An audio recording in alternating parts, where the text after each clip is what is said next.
Hey everybody, how are you today on this frigid, snowy winter day for most of our country?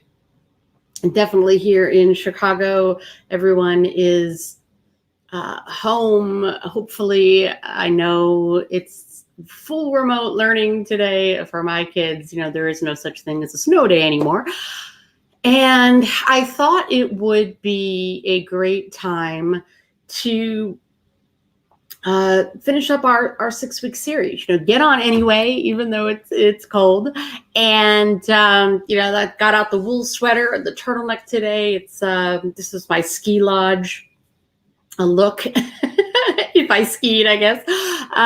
But I don't have a guest with me today. I'm taking over the broadcast because I kind of was doing some reflecting on what we've been talking about. And, we've discussed so much in the 5 weeks previous, going through things like focus and clarity and possibilities and lots of really great, I guess, kind of that social emotional learning thing, the EQ, all of that. And we've been tying it back to body language and why body language helps this. But I thought, I wonder if I skipped kind of explaining the body-brain connection as fully as I should have. So we're going to move forward while we're also taking a little step back. So sometimes we need to kind of go backwards first in order to slingshot forward. And that's what today is all about.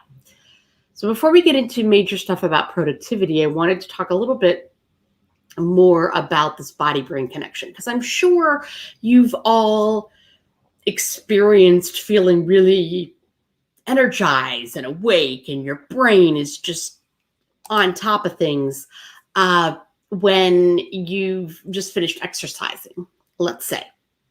And for some people, this has to be part of their day and part of their routine, because they just don't feel good if they haven't gotten their morning workout in, things like that. And I'm wondering if you ever do kind of the opposite, or if you use that theory in your business. How often do you get up and walk around the room in between your meetings or during a meeting? I know it's harder with all of these video calls these days, but back in the day of video calls, and when we could just have our phone or have some earbuds in or something, I know there are a lot of my clients, or a lot of people I knew, would be up in their office like pacing or walking around, like they couldn't sit still during the meeting. They needed to be mobile, because that also helps their brain function better. And sometimes you need to just kind of jump up at the end of the meeting. I know with some of these Zoom kind of things, right? You jump up at the end of the meeting and you just shake it all out. You're like, because you need that physicality to like jumpstart the next thing. It's a real need that our bodies have. Remember, many, many, many moons ago, before the Industrial Revolution, when we were an agricultural kind of society, or maybe you came from a Nordic country that did a lot of fishing or something, it was still very, very active. Our jobs were out being physical. And since the Industrial Revolution and things, right, everything's become more sedentary. Well, all of the knowledge and all of the research now is kind of showing that part is still in our DNA, and will be better. And here was that productivity part. We will be more productive if we go back to instigating some of that. Hence these standing desks, because that keeps us a little more active, or sitting on those yoga balls, because that activates your core while you're sitting and there's something physical going on. Walking meetings, or all of these kinds of things have become part of our business culture, because it really does help. That body-brain connection is a real thing. I'm thinking probably there are some of you out there that come up with the solution to the problem that you've been having while you've been working out, or shoveling snow, or mowing the grass, or just something that is different or perhaps repetitive, where you don't have to necessarily put a ton of mental energy into what it is that you're doing. Maybe for some people, they have to put a lot of mental energy into working out. But for some folks, if it's just jogging on the treadmill, or running on an elliptical machine or something, there's not a whole lot of brain power because you get into a rhythm and you can just go, right? And that opens your brain up to focus on some other things. But the body is churning, and that's helping, that's juicing the brain at the same time.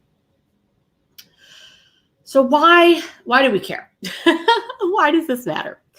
Well, my philosophy as a movement pattern analyst is to understand what you need in order to be at your best in your business.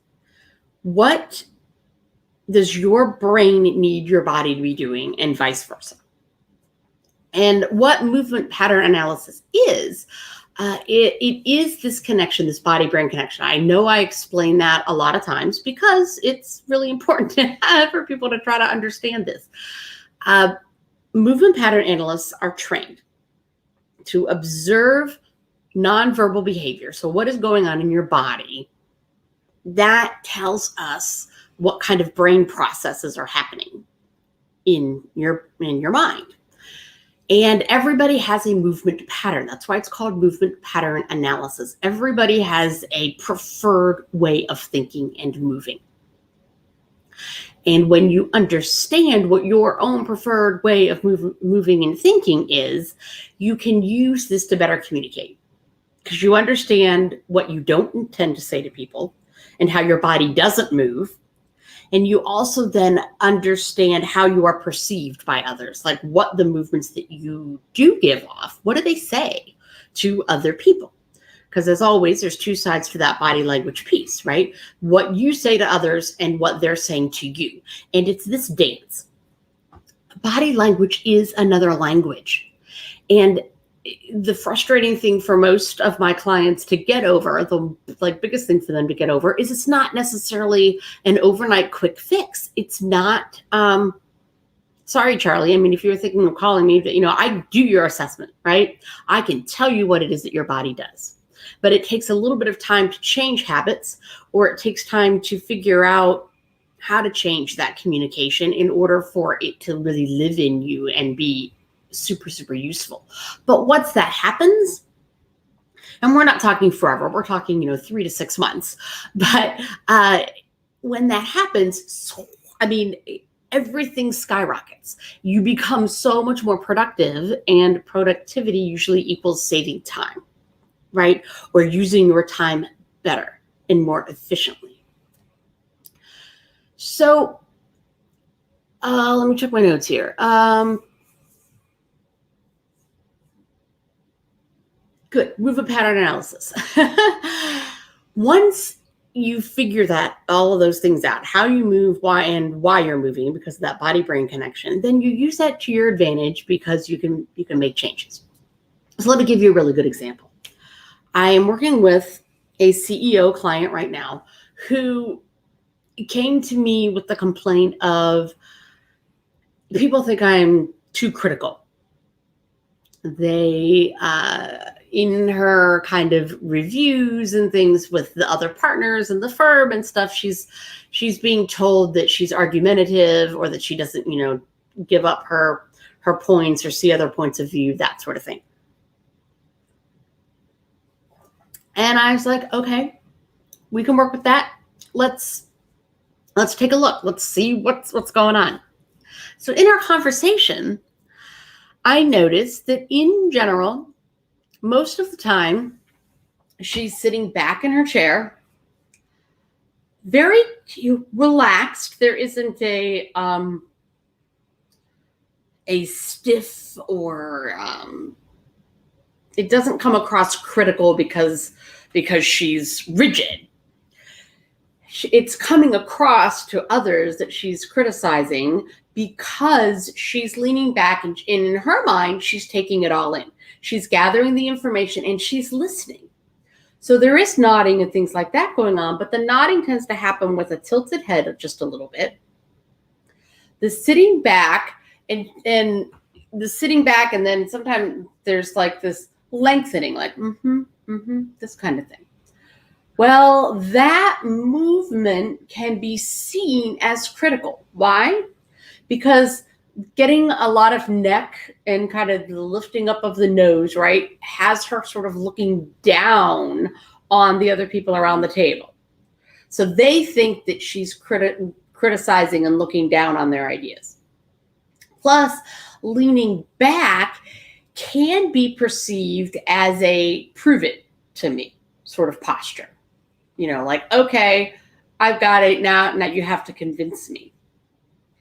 And that isn't what's going through her mind necessarily. She's not looking for that, but that's how other people around the table are perceiving it. Okay? And of course, if she does any kind of crossed arms, maybe it's cold in the office, or, as she's sitting there, if she's holding, a coffee mug or something, that's keeping all of her gestures really close to the body. And that can also be seen as more critical because she's not ingratiating herself. She's not taking up space. She's not relaxed, those kind of things. So what are we working on? Very simple. Number one thing is just sitting up during the meeting. Resting her elbows on the table, even. But shifting that posture in order to change the way that she's being perceived. Because that way she's going to look more active in the conversation, like she is generally interested. But her interest from here to here is perceived much differently by the rest of the team. You see how that works? And so now you're probably thinking, well, great. So how do I do this for myself? And this is what I'm telling people all the time. I do so many talks. If you want me to come in and talk to your group, give me a call. Ping me somewhere on LinkedIn or someplace, and Clubhouse even. Okay, I'm going to be helping to moderate a room on Thursday night. When is that? Let me check my notes. This coming Thursday night. Oh yeah, 6 to 7, February 18th, 6 to 7. We're going to be in a room that's going to be something about collaboration. If you're finding the room to ping me to ask to be in or whatever, or if you want me to ping you to join it, I'm still learning Clubhouse and how it works. But we're going to be talking about collaboration and how businesses can work together, because that's one of my other big things that I'm really into, is collaborating with other businesses to bring body language to them, right? So if you happen to be in sales and you don't teach body language to your clients, you call me, right? If you happen to be in career transition and you're doing a lot of mock interviews with your clients and things, but you don't really know how to tell them about the body language piece besides, don't cross your arms and, the normal stuff, eye contact, right? If you want to go deeper with your clients or offer them a deeper experience, then you call me and we partner together. That's, how I work. So those are kind of the areas that I'm working in right now, working with a couple of videographers, right? Videographers, they want their clients to be giving off the best body language signals that they can on screen, but they don't know how to tell them to do that, because body language is something that you have to learn, right? Body language is a foreign language. So those videographers are adding me to their packages so that their folks get the very best experience that they can, right? So if you're in any of those industries, if you know people in those industries that might want to partner with me and collaborate, that's what we're going to be talking about in that room in Clubhouse on Thursday from 6 to 7, is how to find and set up and figure out how to collaborate with others. All right, that was my my usual non sequitur or getting off topic. That's what I do these lives. Okay, so how do you do this for yourself? It takes self-observation. I spend all of my training saying, listen with your eyes, take off the blinders and start observing people, okay? Well, if you want to figure out, your own how to be more productive for yourself, you need to turn those eyes on yourself. So in your next meeting, particularly if you're not leading it, if you get to be an observer in the meeting, I would take a piece of paper and just start writing down everything that you're doing, right? How you're sitting. Is your back against the chair? Do you sit basically straight up? Are you leaning forward? Do you gesture a lot or a little? How big are your gestures? Do you take up a lot of space or do you keep things pretty narrow? Is there a tempo or a speed to which you move? Are you a fast mover or a slow mover? Granted, these are all going to be underneath your own bias, okay? So remember that every time you record something, it's kind of through your own bias. And we all think that the way we move is the best. So you're going to have to get over that. You're going to have to get over the fact that you move in a superior way to everybody else. And why should you have to change? They should be the one changing, okay? If you truly, truly, truly want to be more productive, want to raise your sales and want to communicate better with your team or want to present better when you are talking to other people, you do need to take that self-look and see what it is that you do. So you're looking at where your body moves in space. Maybe you are a leg crosser and you tend to cross your legs and then you uncross them, and that kind of tends to put you in this kind of tipping kind of thing. Maybe you're a backwards, forwards, sort of person and you're constantly going forwards and backwards. But just start to pay attention to how it is that you move. So you write all those things down. Maybe you do it over several meetings so that you get kind of a baseline. Do I act the same way most of the time with most of the people? And then here's the trick. Just as I was doing with my CEO client, she tended to sit all the way back, so I'm telling her to sit forward. We're going to try that first. So do the opposite. Choose one thing that you do and try doing the opposite thing and see how the reaction of other people changes. If you tend to be a real in their face kind of, particularly if it's a Zoom call or something and you're in the camera all the time and you're really up close because you're super excited, try inching back just a little bit and showing up with more body language in view next time and see how that changes things. If you tend to be a very wide gesturer and you gesture really big and everything's talking with your hands a ton and things like that, see what happens if you just bring it in a little bit. I'm not saying to change the amount of gestures. I'm just asking you to change the size of the gesture. Because if you make too many changes, then you're not like you anymore. Hey, Christine. Somebody has been watching. Christine's loving this. So thank you, Christine. Appreciate that. This is something that we could be doing with Christine's youth. Christine runs a really cool teen innovators group. So you need to be connecting with Christine on LinkedIn and checking out her stuff because she works with youth, and her company is actually being run by teenagers for teenagers to help them be more productive. It's really awesome. You need to check her out. Anyway, so you just want to pick one thing to start with and just do that opposite and see how things change. If it doesn't change for the better, if you're not communicating better or people aren't reacting better to you, then you go on to something else. But that's the way to start. And obviously for most people, this is, it's going to take a little bit of time to generate that change. But once people see it and it like sparks it in them, oftentimes then they get hooked because they're like, oh my gosh, wow, suddenly People are reacting really differently to me. People are sharing more with me than they have been in the past, perhaps. Or, that one shift that I did, all of a sudden now I'm getting things done a lot faster. We're not saying things 3 times. For some reason, I'm only having to say it once, and my team is actually doing it. I've heard that many, many times.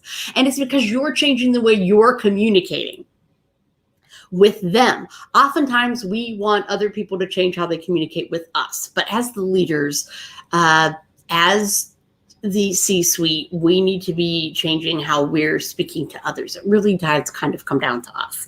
And the more you understand how it is that you communicate, you know what you do and how it's going to be perceived and how to change it for others. And that's going to raise that productivity piece.